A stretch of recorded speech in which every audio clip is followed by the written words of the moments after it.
Hello, I'm Dr. Nivedita, Assistant Professor, Department of General Medicine. In this video, I would be talking about the jugular venous pressure.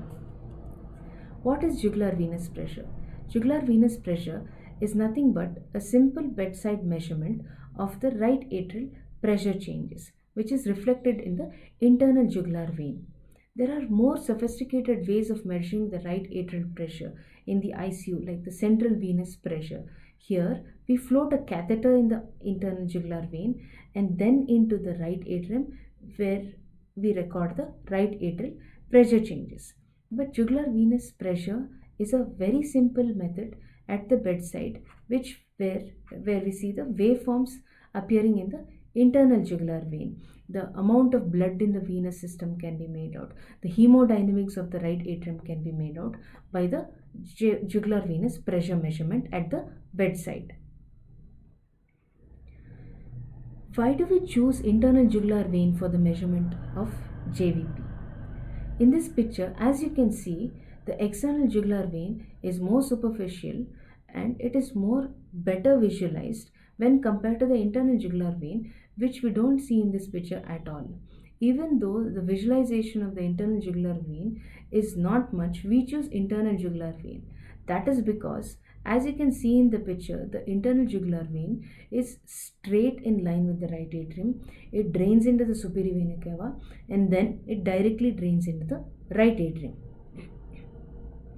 There are no valves in the internal jugular vein and it is not compressed by any of the external structures.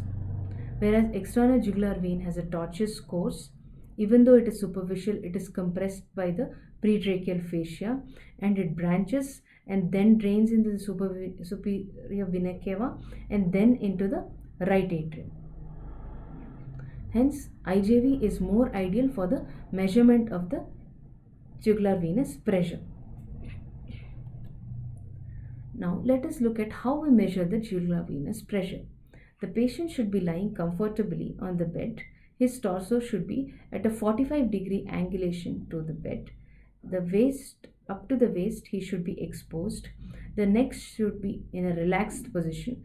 Why? Because the sternocleidomastoid, if it is put into action, if the patient is turning to the opposite side, then it would compress or obliterate the waveforms.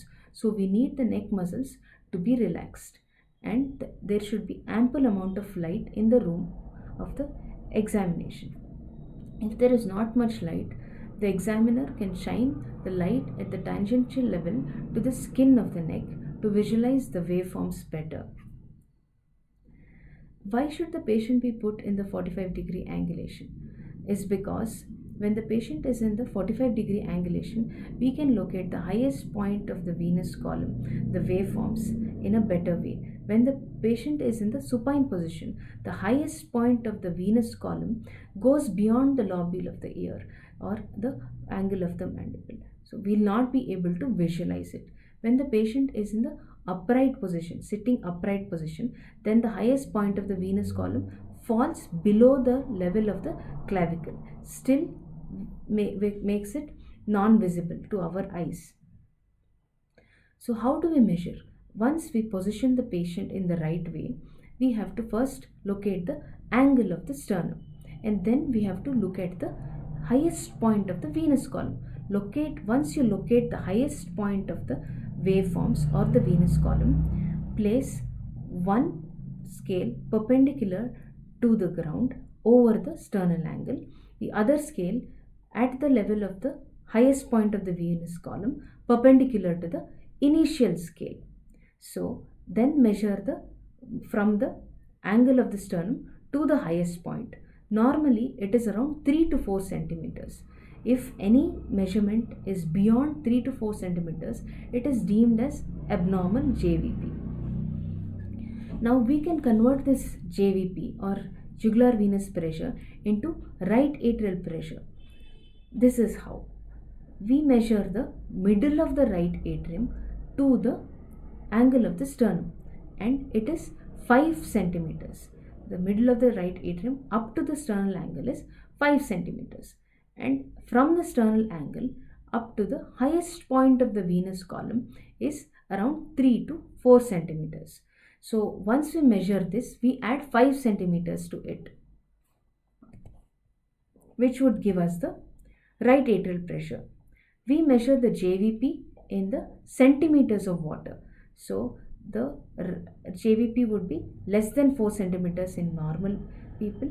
If we are to measure the right atrial pressure from the middle of the right atrium up to the highest point of the venous column, that would be less than 9 centimeter, 5 plus 4 centimeters. This has to be converted into millimeters of mercury to give the right atrial pressure.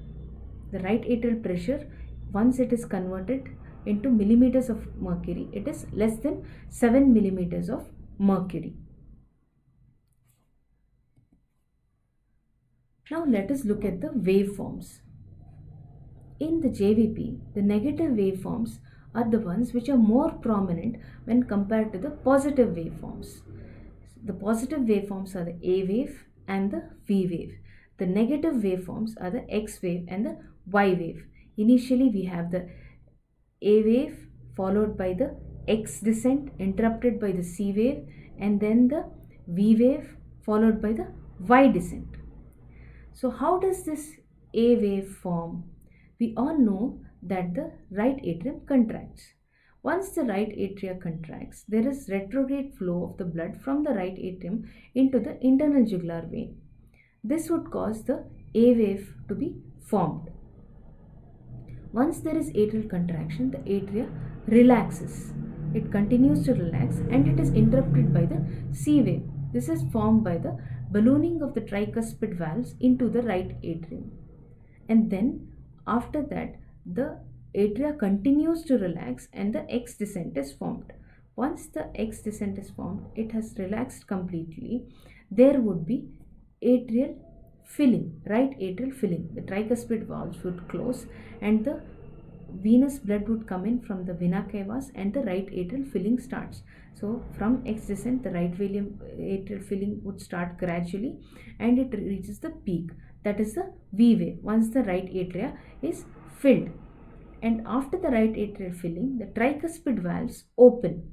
Once the tricuspid valves open, there would be emptying of the venous blood or the right atrial blood into the right ventricle. So the right atrial pressure would fall. This is represented by the Y descent. So we go again. A wave is formed by the right atrial contraction. C wave is formed by the tricuspid ballooning into the right atrium, and X descent is formed by the right atria relaxation, and then V wave is formed by the right atrial filling or the venous filling, right atrial filling or the venous filling, and Y descent is formed by the emptying of the blood from the RA into the RV, right? And the P wave of the ECG falls at the A wave or the A peak, and the A wave just appears before the carotid upstroke or the S1. So when we are palpating, we can palpate the carotids and look at the peak to make out which is the A wave. And V wave falls or coincides with the S2. There are various causes of elevated JVP, like the right ventricular failure, superior vena cava obstruction, tricuspid stenosis, and circulatory overload.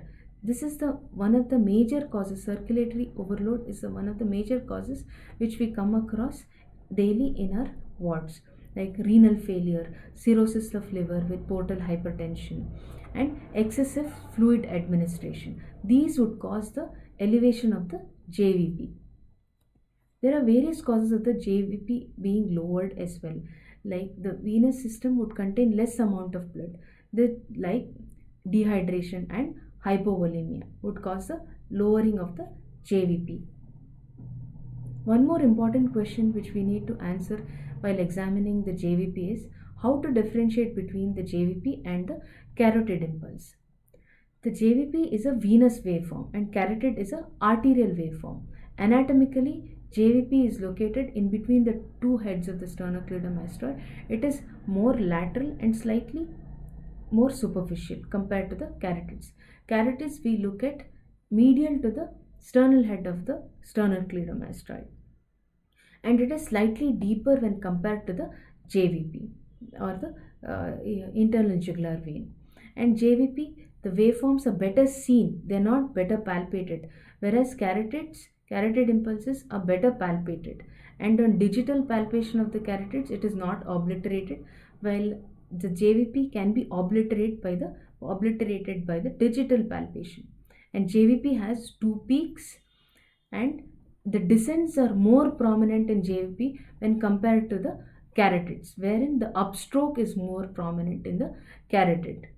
And the JVP would change with position. As we discussed in the measurement of the JVP, on supine position, the level goes higher up, and in the sitting position, the level of the highest point of the venous column would go lower down. And the pulsations are more prominent when we apply firm pressure over the abdomen. Let us look at a few abnormalities of the JVP other than what we have already discussed, that is the raised JVP and the reduced JVP or decreased JVP. There is something called as a giant A wave. We all know that the right atrial contraction forms the A wave.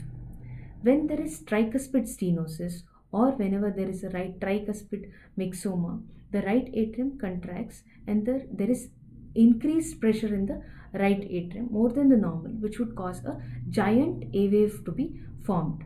Or the right ventricular causes like right ventricular hypertrophy, pulmonary arterial hypertension, or pulmonary stenosis, which would again raise the pressures in the right ventricle, which would reflect it in the right atrium. So we have a giant A wave when the right atrium contracts. There is something called as a cannon A wave.